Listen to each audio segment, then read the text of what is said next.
भगवान की जय। आइए आज की परम मंगलमय कथा में प्रवेश करते हैं कि गोपान गोकुल राजायां निरूपये मथुरांगता नंदा कंसस्यावाशक्यं करं दातुं कुरुद्वः। अब नंद जी को स्मरण आया कि अभी तो हमने कंस का जो वार्षिक कर है वह पहुंचाया ही नहीं, और मैंने यदि सही समय पर नहीं पहुंचाया तो ये कुछ उपद्रव कहीं ना कर दे। इसलिए सभी ब्रजवासियों को ब्रज की सुरक्षा में नियुक्त करके छकड़ों में भेंट सामग्री लेकर मथुरा के लिए निकल पड़ी। अब कंस का वार्षिक कर चुका है और कंस ने नंद बाबा को लाला के जन्म की बहुत बधाई दी, और इसके बाद नंद जी वसुदेव और देवकी जी से मिली। किंतु वसुदेव देवकी के सामने आते ही नंद जी ने अपने पुत्र की खुशी नहीं प्रकट की, बल्कि नंद जी वसुदेव जी के दुख में शामिल हुए, क्योंकि नंद जी जानते हैं कि कंस के हाथों से वसुदेव और देवकी के 6 पुत्र मारे गए हैं। इसलिए उन्होंने दुख प्रकट किए। जो मित्र के दुख को देख कर के दुखी न हो, ऐसे मित्र का मुख देखने से भी पाप होता है। अब नंद जी बोले कि अहो ते देवकी पुत्रा कंसे बहुहता एका वसिष्ठा वर्जा कन्या सापी द्विंगता। नंद जी बोले बहन देवकी, बड़े दुख की बात है कि कंस ने तुम्हारे 6 पुत्रों को मार दिया, और एक कन्या थी उसे वह दिवंगता हो गई। राधा रानी सरकार की जय। अब नंद जी बोले बहन देवकी, बड़े दुख की बात है कि कंस ने तुम्हारे 6 पुत्रों को मार दिया, और एक कन्या थी वह दिवंगता हो गई। इस प्रकार से नंद जी दुख प्रकट किए, पर वसुदेव और देवकी ने बाबा को लाला के जन्म की बधाई दी। अब इतने में नंद जी बोले कि भैया अब मुझे मथुरा की ओर चलना चाहिए। वसुदेव जी बोले हाँ भैया, अब तो जल्दी मथुरा की प्रस्थान कर और ब्रज की तरफ निकल, क्योंकि मुझे आशंका हो रही है कि ब्रज में कछु उत्पात है विवाह। नंद जी बोले भैया ठीक है, तो मैं अब चलता हूँ, और भगवान की शरण ग्रहण की और नंद बाबा ब्रज की ओर निकल पड़े। और मार्ग में नंद जी विचार कर रहे हैं कि कंस ने, नंद जी विचार कर रहे हैं कि वसुदेव जी ने अभी तक अपने जीवन में कभी झूठ नहीं बोला, और यदि उसने यह बात बोली है तो अवश्य ही कोई शंका हो रही होगी। अब भगवान की शरण ग्रहण करके नंद बाबा ब्रज की ओर आए। उधर कंस ने पूतना को भेज दिया। कैसे कि कंस एक दिन चिंतित बैठा था और सोच रहा था कि अब मैं कहाँ उस ब्रज में पता लगाऊं कि कृष्ण कौन सा है, कौन हमारा शत्रु है। तो इतने में उसकी बहन पूतना आ गई, और पूतना ने जैसे अपने भाई का मुंह देखा बोली मैं भाई एक बात बताओ, तुम इतना चिंता तुम क्यों हो? कंस बोला बहन उस कन्या ने कहा था कि तू मुझे क्या मारेगा, तुझे मारने वाला तो ब्रज में उत्पन्न हो चुका है। पूतना बोली तो भाई आप इतनी चिंता क्यों करते हो, तुम्हारी चिंता तो मैं एक मिनट में दूर कर दूंगी। कंस बोला बहन तो तेरी जैसी, अब तू बहन बहुत मेरी प्रिय बहन है, बहुत अच्छी बहन है। और पूतना बोली कि मैं अपने स्तनों में कालकूट विष लगा करके जाऊंगी और 10 दिन के अंदर जितने बालकों का जन्म हुआ होगा उन सभी को स्तनपान करा करके मार डालूंगी। अब कंस ने कहा फिर बहन किस बात की देरी है, अब तुरंत जाओ। अब पूतना आकाश मार्ग से होते हुए नंद गोकुल की ओर चली। अब श्री सुखदेव जी महाराज पूतना के स्वरूप का वर्णन कर रहे हैं। सुखदेव जी महाराज ने गोपियों के स्वरूप का वर्णन किया तो समझ में आया, क्योंकि वह भगवान की शक्ति इसलिए, पर पूतना की क्योंकि ये बात समझ में ही नहीं है। सुखदेव जी कह रहे हैं कि पूतना भले ही राक्षसी थी पर भगवान के पास आई थी, भले ही भगवान को मारने के उद्देश्य से आई थी। तो सुखदेव जी महाराज इसलिए इसके स्वरूप का वर्णन कर रहे हैं कि कुछ भी सही, कैसे भी सही, पर भगवान के पास जा रही है। भगवान के पास जाए तो वर्णनीय है।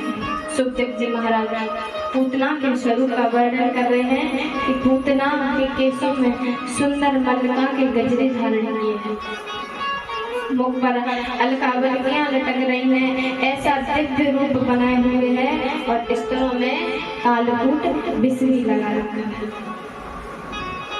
और जैसे ही ब्रज में आई तो ऐसे चल रही थी और हंसती जा रही थी, चलती जा रही थी, सबके मन को भरती जा रही थी। पर ब्रजवासियों का चित्त इतना सुंदर है कि कोई भी इसके मटकने से गलत अर्थ नहीं ले रहा। सभी ब्रजवासी यही कह रहे हैं कि जब से नंद के लाला को जन्म भयो है तब से जब ब्रज में बड़े बड़े ब्रह्मांडिक देवता आए हुए हैं। कोई 4 अंकों को है, कोई 5 अंकों को है, कोई 6 अंकों को है।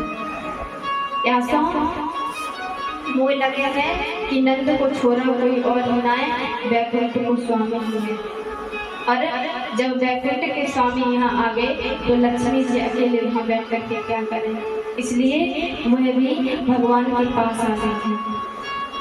अब जैसे ब्रजवासी यही मन में सोच ही रहे थे और पूतना सीधे जा करके सोचने लगी कि अब ऐसा कौन सा है जो इसके यहाँ इतनी बधाइयाँ बज रही है। और पूतना सीधे नंद महल में पहुंची। अब जैसे ही द्वार पर आई तो यशोदा मैया खड़ी थी। यशोदा मैया को प्रणाम किया कि बहना राधे राधे।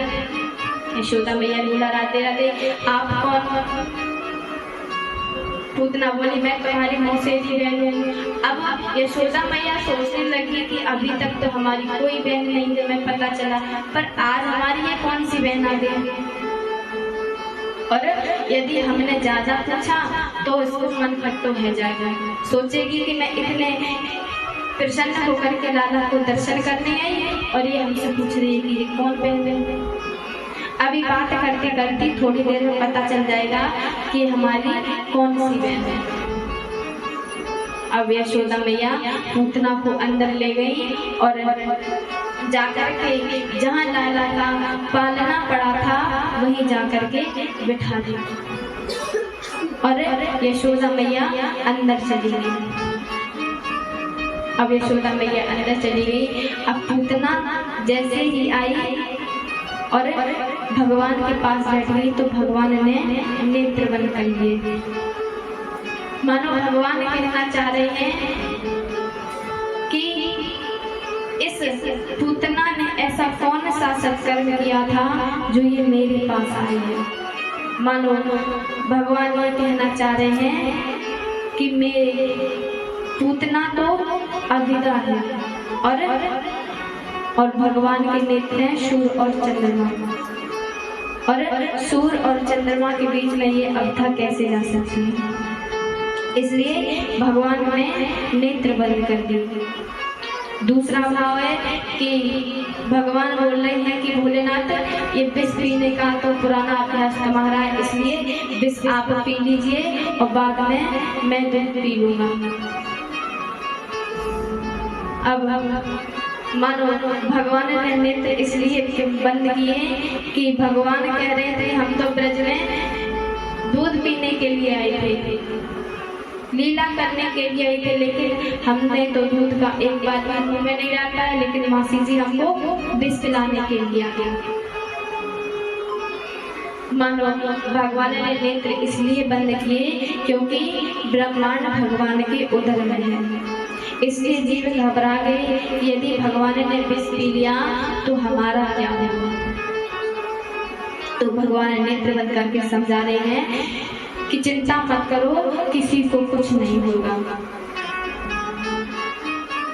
अब जब इसके बाद भगवान ने जब सभी को समझाया, अब पूतना ने भगवान को बालक समझ के जैसे ही गोद में उठाया और स्तनपान कराने लग गई। अब भगवान को जब स्तनपान कराने लगे तो भगवान इसके स्तनों को पकड़ करके रोस से संबंधित होकर के सबसे पहले भगवान ने इसका विष पिया और विष पीने के बाद भगवान ने इसका दुग्ध पान किया और दूध के बाद प्राणों को पीना प्रारंभ किया। अब जैसे ही प्राणों को पीना प्रारंभ किया तो पूतना कहने लगी कि सामुंचालक्ति प्रभाषिणी निष्पीड्यमाना किल जीव मरमरी। पूतना कह रही है कि हे मुझे छोड़ो, हे बेटा मुझे छोड़ो, पर भगवान कह रहे हैं कि मासी जी इस संसार के लोग हैं जो बीच में छोड़ देते हैं, पर मेरा काम है कि जब तक मैं उसे पार ना कर दूं तब तक मैं उसे छोड़ता नहीं, उसे पार करके ही छोड़ता हूं। अब पूतना के हाथ पैर ढीले हो गए, आंख निकल आई, पसीना पसीना हो गई और अब पूतना सोची कि चलो इसे मथुरा उड़ा करके ले चलो। अब जैसे इसने विचार किया तो भगवान बोले कि बाबूजी जी तुम तो उड़ नहीं पाए, उससे पहले आप मुझे मथुरा ले जाने लगे। तो भगवान सोचे कि अब हम इनको कहाँ पटके, तो मथुरा और ब्रज के बीच में एक 6 कोस का बगीचा चलता था। जब उस बगीचा को देखे भगवान तो भगवान बोले कि इस बगीचे के पुष्प किसी भी ब्राह्मण के काम नहीं आते, तो इसे यहीं पटक देते हैं। तो भगवान ने उस पूतना को वहीं पर पटक दिया। तो जितने भी वृक्ष थे सब चकनाचूर हो गए, सब टूट गए और पूतना का राम नाम सत्य हो गया। बोलिए श्रीकंदन भगवान की जय। अब सभी ब्रजवासी चीखते चिल्लाते हुए दौड़े दौड़े आए और यशोदा मैया भी आई और यशोदा मैया मूर्छित हो गई।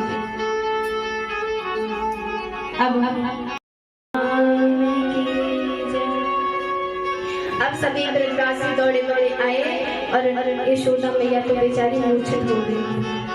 सभी ब्रजवासी जैसे तैसे पूतना के पास पहुंचे और अब बाल कृष्ण भगवान पूतना की छाती पर बैठ करके खेल रहे थे।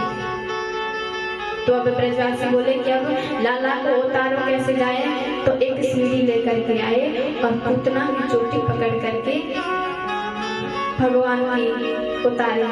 और जब भगवान को उतार करके नीचे लाए तो गोपियां बोली मैया लाला को राक्षसी ने स्पर्श कर लियो है, या को शुद्ध करना होगा। अब गोपियां ठाकुर जी को गौमूत्र पंचगव्य से स्नान कराएं और गौवृक्ष से ठाकुर जी को झाड़ा लगाएं।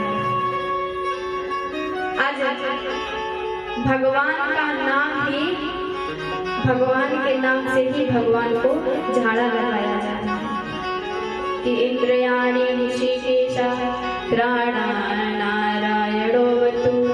श्वेतदीपपते चिन्तां मनोयोगेश्वरोऽवतु। ऋषिकेश भगवान हमारे लाला की रक्षा करें और हमारे लाला की इंद्रिय की रक्षा करें। नारायण भगवान हमारे लाला के प्राणों की रक्षा करें।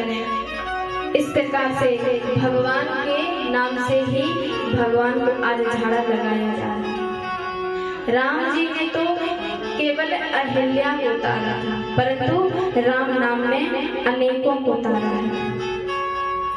अपने नाम की तो महिमा स्वयं भगवान भी नहीं गा सकते।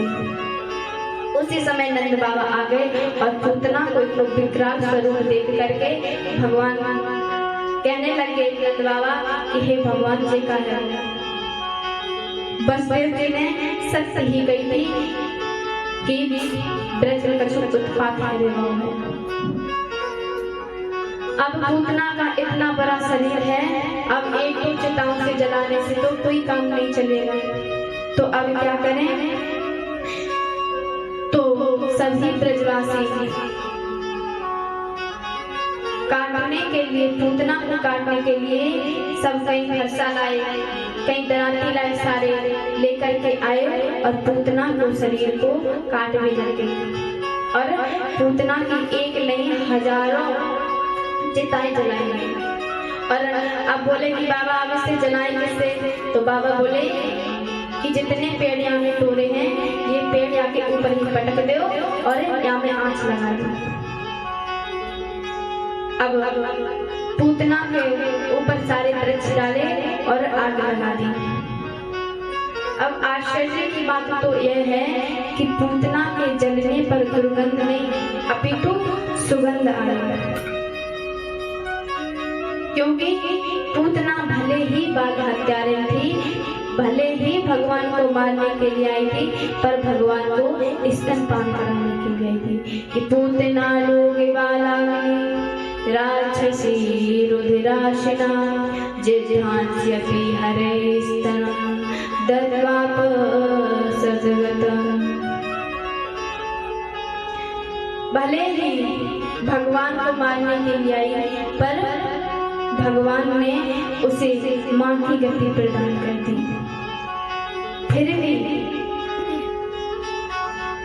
फिर जो श्रद्धा पूर्वक भगवान को भजे तो भगवान उसे क्या नहीं प्रदान करेंगे। पूतना को जब मां जैसी गति प्रदान कर दी तो फिर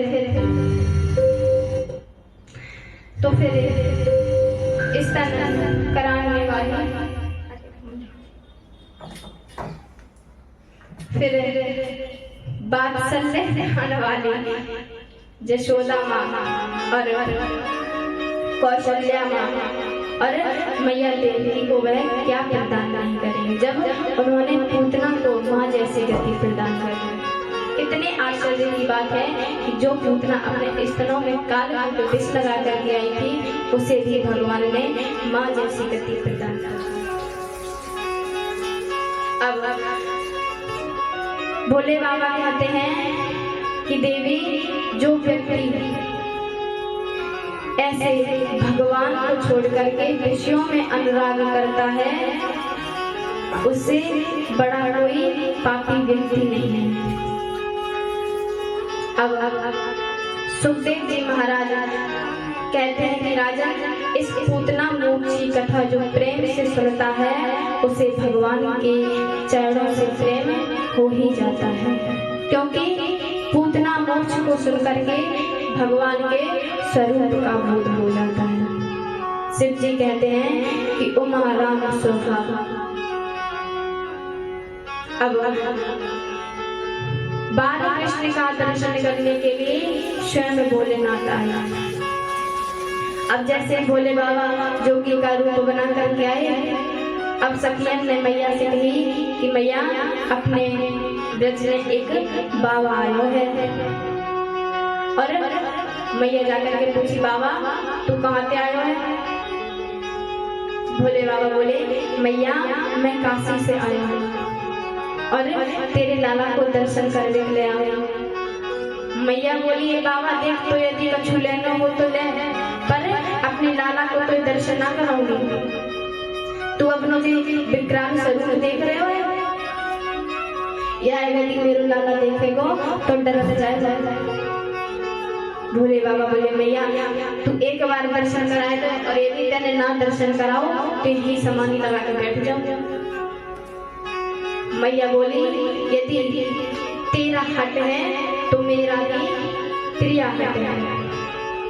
यदि तू ना यहाँ से जाएगा तो मैं तो लाला को दर्शन ना कराऊंगी। अब भोले बाबा वहीं पर चमीटा काट करके बेचारे बैठ गए। अब भोले बाबा ठाकुर जी से प्रार्थना किए कि प्रभु अब आप ही कुछ लीला करो, क्योंकि मैया पे हमारा जोर ना चले। और अब भगवान ने जब भोलेनाथ की प्रार्थना सुनी तो भगवान लीला किए। क्या लीला किए कि भगवान रोना प्रार्थना कर दिए। अब भगवान रोने लगे। अब एक गोपी बोली मैया हमें तो लगे है कि जब बाबा ने कछु हमारे लाला को कर दियो है, या तो हमारा लाला रोए रोए। मैया बोली ना ना ऐसी कोई बात ना, वो ऐसी रोए रोए। अब मैया बार बार चुप करा रही पर लाला चुप है ना। गोपी बोली मैया यदि ऐसी बात ना है तो तू एक बार वह बाबा को दर्शन करा दे। मैया को बाबा बहुत ही बड़ो ज्योतिष है। अब मैया लाला को लेकर के बाबा के पास आई। अब जैसे ही बाबा ने लाला का दर्शन किया और लाला ने बाबा का दर्शन किया तो लाला खिलखिला करके हंस पड़े। अब बाबा बोले कि मैया जे लाला को ने हमारी गोद में दे दे। मैया बोली देख लेना दर्शन की बोली थी मैंने करा दियो, अब गोद में ना दूंगा। इतना विशाल शरीर है और हमारा लाला है तो देखेगा तो टरक जाएगा। या तो हम अपने लाला को तो देगी ना। अब फिर ठाकुर जी रोने लगे। अब जब ठाकुर जी रोने लगे मैया फिर बार बार दिखाए बार बार कराए पर लाला कहाँ चुप होने वाले। अब एक गोपी बोली मैया एक बात बता, अबे लाला बाबा को दर्शन करके कैसे खिलखिला के हंस पड़ो, तो अब एक बार तू बाबा को गोद में दे दे लाला। अब गोपियों के कहने पर मैया ने आज लाला को बाबा की गोद में दे दिया। अब जैसे ही बाबा ने गोद में लिया लाला को तो बाबा और लाला दोनों खुशी के मारे नाचने लगे। अब लाला को गोद में लिए भोले बाबा ठुमक करके नाचने लग गए और मौका देखते ही भोलेनाथ ने भगवान का चरण अपने मुख में ले लिया। अब जैसे ही चरण मुख में लिए तो भगवान बोले बाबा बालक रूप में देखा नहीं कि मौके पर चौका मार दिए। अब भगवान सोचे कि अब हम क्या करें, तो भगवान को भोलेनाथ खिला रहे थे तो भगवान ने मौका देख करके भोलेनाथ का अंगूठा अपने मुख में ले लिया।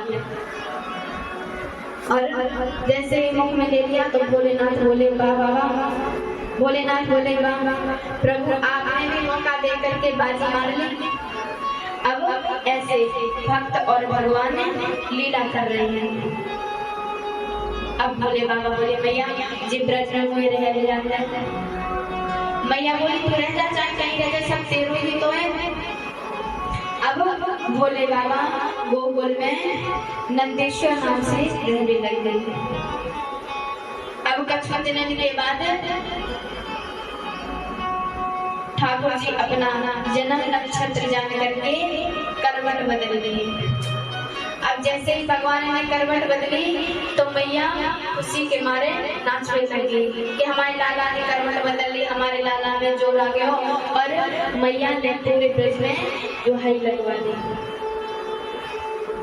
और मैया ने सार्वजनिक जी को बुलाए और सार्वजनिक जी ने पूजा कराई, गोदान कराया और मैया ने ठाकुर जी का उपटन लगाए और उपटन लगा के मैया ने लाला को नवा दिया और स्नान करा के मैया ने लाला को एक पालने में लिटा दिया। अब पालने में लिटा करके मैया ने पालने को छकड़े के नीचे रख दिया और पशु बार बार से कह दी कि आए देखते रहे। अब मैया गोपियों के साथ तो गायें बजाने लगी। अब उसी समय कंस का भेजा हुआ असुर उत्कच आया अब जैसे उसका आया तो ये बड़ा ही दीन था, ये हिरण्याक्ष का पुत्र था। एक बार ये अपने बल के अभिमान में मंदिर होकर के लोमस के आश्रम में गया और वहां के जितने भी वृक्ष थे उन सभी को उखाड़ उखाड़ करके फेंकने लगा। इतना बल का अभिमान था। तो लोमस से बोले कि यदि तुझे ज्यादा ही अपने बल का अभिमान है तो जा, मेरा श्राप है, तू देही हो जा।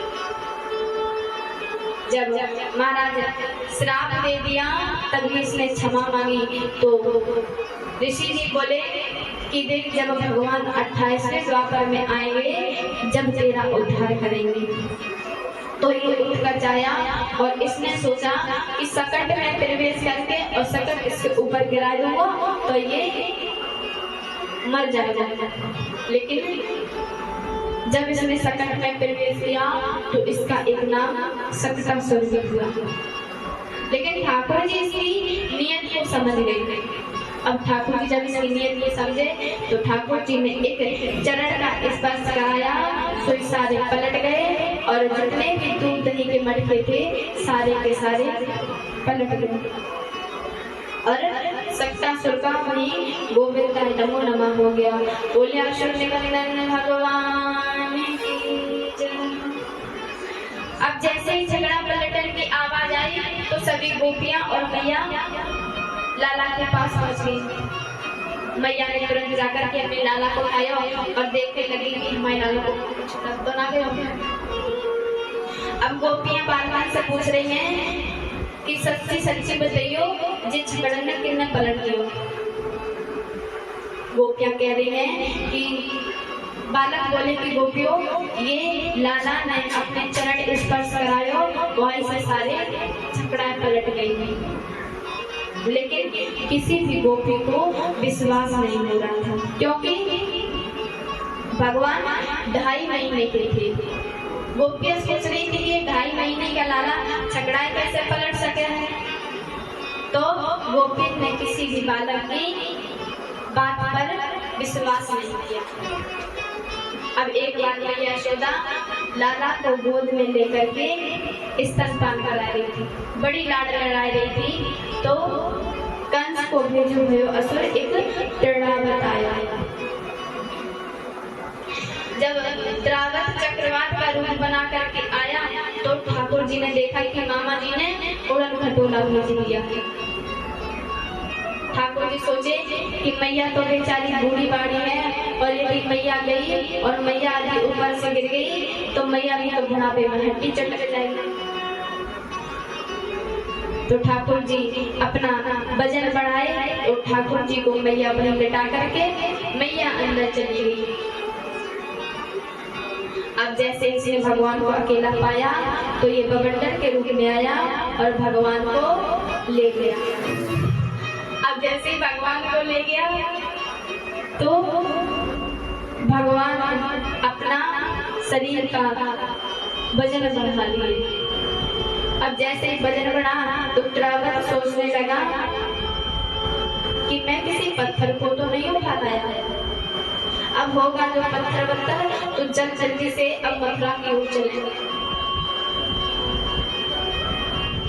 भगवान बोले, वाह मामा जी, आप इतने अच्छे हो कि इस संसार के लोग मुझे पत्थर में ढूंढते हैं, लेकिन आप इतने महान हो कि मुझ में साक्षात पत्थर देख रहे हैं। अब ठाकुर जी जोर से इसका गला दबाए और बोला ये मुझे छोड़ दो छोड़ दो। ठाकुर जी कहने लगे, मामा जी कितनी बार बता चुके हैं कि ये बीच में छोड़ने का काम तो संसारी का है, पर मैं तो हमेशा पार करके ही छोड़ता हूँ। अब ठाकुर जी इसका जोर से गला दबाए तो इसकी आंखें निकल आई। अब ठाकुर जी सबसे पहले उसे घुमाए, इसलिए क्योंकि ठाकुर जी ऊपर ही से सबका घर देख रहे थे। भगवान सोच रहे थे कि अभी मुझे माखन चोरी की भी लीला करनी है तो घर को पता तो होना चाहिए किसके घर में कहाँ से जाना है कहाँ से निकलना है। अब ठाकुर जी ने खूब घुमाए और घुमा करके भगवान ने सबके घर का निरीक्षण किया और जाकर के एक शिला खंड से इसका सर पटक दिया। सुतरा का गोविंदाय नमो नमः हो गया। बोलिए शून्यकर्णन भगवान की जय, बोलिए भक्तवात्सल भगवान की जय। अब सभी ब्रजवासी और गोपियां दौड़ी दौड़ी आई और जैसे ही ठाकुर जी को देखा तो ठाकुर जी उसकी छाती पर बैठे खेल रहे थे। अब सभी ने भगवान को नीचे उतारा, फिर से वही गौमूत्र से पंचगव्य से भगवान को नहाए धोवाए और गोमूत्र से भगवान को झाड़ा भी लगाया। आज ठाकुर जी के नाम से ही भगवान को झाड़ा लगाया जा रहा है। नंद जी कह रहे हैं कि भैया किसी ने सच ही कहा है कि दुष्ट को मारने की आवश्यकता ना पड़े, क्योंकि ये इतना बड़ा विशाल और मौलाना इतना छोटे और ये देखो मर गया। इसलिए कहते हैं कि पापी को मारने की कोई आवश्यकता ना पड़े, पापी अपने पाप से स्वयं ही मर जाता है और संत भय से मुक्त है जाए। अब आगे है कि एक स्वाकमारोप्य भामिनी प्रश्नुतं पाययामास स्तनं स्नेह परिपक्व। एक बार मैया लाला को गोद में लेकर के स्तनपान करा रही थी। बड़ी देर है लाला को स्तनपान करते करते वही जब बना के दे देगी तो मैया सोचने लगी कि लाला बड़ी देर से दूध पी रहे हो और कहीं लाला को अपच ना हो जाए या चक्कर में मैया सोच रही थी। तो ठाकुर जी ने एक जमुहाई लिए और जमुहाई लेते ही ठाकुर जी के मुख में संपूर्ण ब्रह्मांड का दर्शन हो गया मैया को। अब जैसे ही मैया ने देखा सोचने लगी कि हमारे लाला के मुख में ये विशाल पत्थर कहाँ से दिखाई दे रहे हैं, ये सारे पेड़ पौधे कहाँ दिखाई दे रहे हैं। मानो ठाकुर जी कहना चाह रहे हैं कि मैया तू चिंता मत कर। क्यों? क्योंकि ये तेरा दूध मैं अकेले ही नहीं पान कर रहा हूँ, संपूर्ण सृष्टि तुम्हारा दूध पी रही है, इसलिए मुझे अपच ना होगी। ठाकुर जी सोचे कि कहीं कोई मैया भगवान ना समझ ले और भगवान समझ ले तो हमारी तो है की लीला। तो भगवान ने तुरंत अपनी माया को समेट लिए और इतने में जब मैया फिर से दोबारा नेत्र खोले तो मैया सोचने लगी कि ये हमारी बूढ़ी आंखों को दोष है। अब आगे गर्गा पुरोहितो राजन यदुनाम संहातपा प्रजा जगाम नंदस्य वसुदेव प्रचोदिता। अब एक बार यदुवंश के परम तपस्वी आचार्य गर्गाचार्य जी महाराज वसुदेव जी की प्रेरणा से नंद ब्रज में आए। अब जैसे ही नंद ब्रज में आए तो नंद जी ने बड़ा ही इनका श्रद्धा पूर्वक पूजन किया और सुख आसन पर बैठे। अब जैसे ही गर्गाचार्य जी ब्राह्मण हो गए तब नंद जी ने निवेदन किया कि तुम ही ब्रह्म वेदांत श्रेष्ठ संस्कारण कर्तुं महर्षि बाल्यो राजन्यो निर्णा जन्मना ब्रह्मणो गुरु। नंद जी कह रहे हैं कि हे गर्गाचार्य जी आप तो ब्रह्म ज्ञानियों के परम श्रेष्ठ हैं और ब्राह्मण जन्म ही सबके लिए गुरु हुए हैं, इसलिए आचार्य जी आप हमारे बालकन को नामकरण संस्कार करते हो। तब गर्गाचार्य जी बोले यदुनामाचार्य ख्यातस्य भुवि सर्वता सुतं माया संस्कृतं ते मन्यते देवकी सुतं। गर्ग जी कह रहे हैं कि नंद जी आप तो जानते हैं कि मैं यदुवंश को आचार्य हूँ और ये बात सब जगह प्रसिद्ध है और यदि मैंने आपके बालक का नामकरण किया तो आप तो जानते ही हो कि कंस की अभी पापमती चल रही है। इसलिए आप अपने बालकन का नामकरण अपने आचार्य से कराइए। और यदि कहीं कंस को पता पड़ गया कि आपके बालकन को मैंने नामकरण करो है तो वो समझेगा कि यही है जो वसुदेव और देवकी का पुत्र है, तो वो बालक को क्षति पहुंचेगा। इसलिए आप अपने आचार्य से नामकरण कराइए।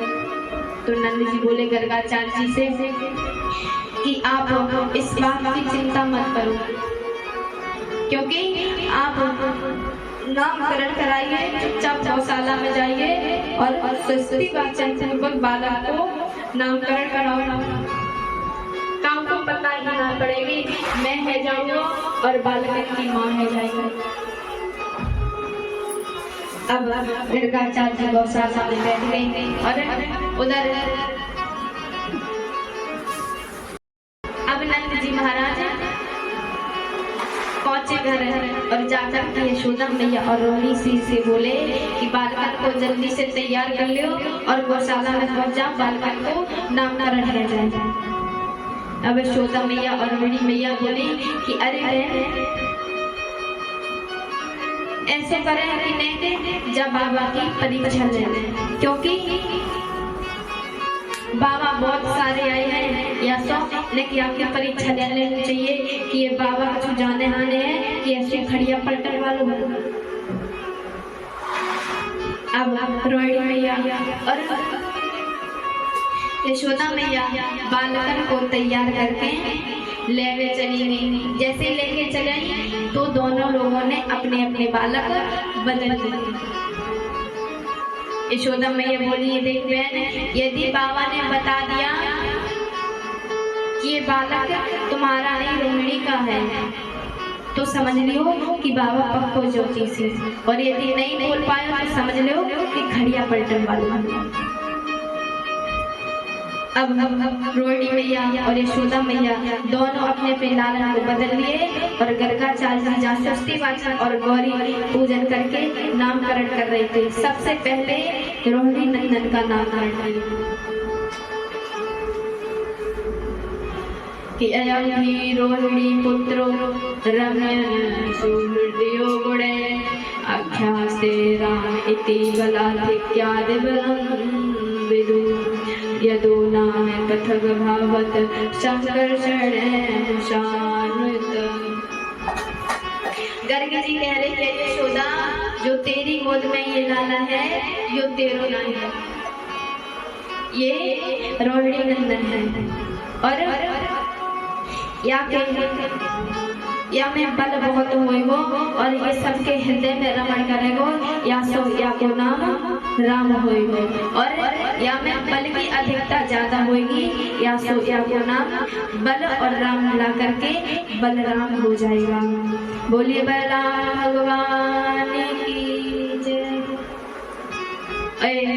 और ये बिखरे हुए यदुवंश को एकत्रित करेगा और एक बार ये एक गर्भ से दूसरे घर में स्थापित किया गया है, या को एक नाम संकर्षण।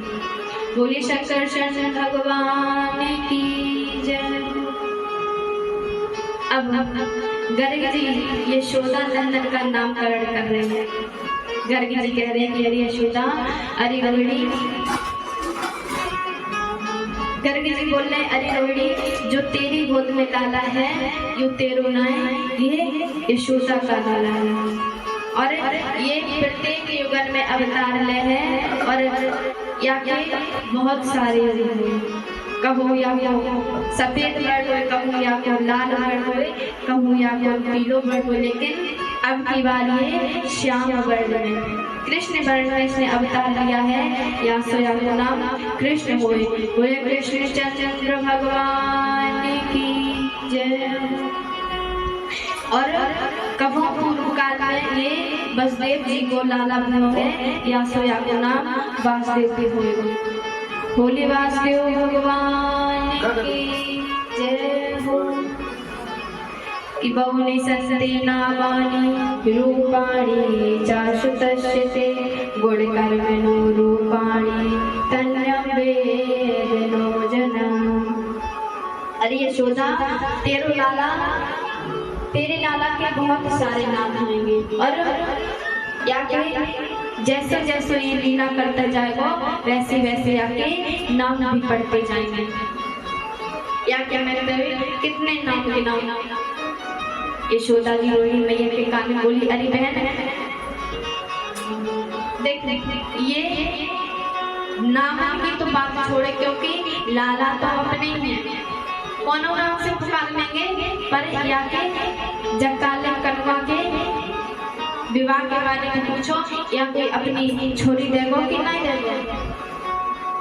लेकिन गर्गाचार्य महाराज यशोदा मैया की मनसा को समझ गए और बोले कि मैया या की चिंता मत कर, या की तो इतनी बहुएं होंगी कि कभी तो कोई रुक जाएगी, कभी कोई रुक जाएगी। इसकी 16,108 होगी, लाइसेंस होगी, अनेक होगी, कभी कोई रुक जाएगी तो कभी कोई रुक जाएगी।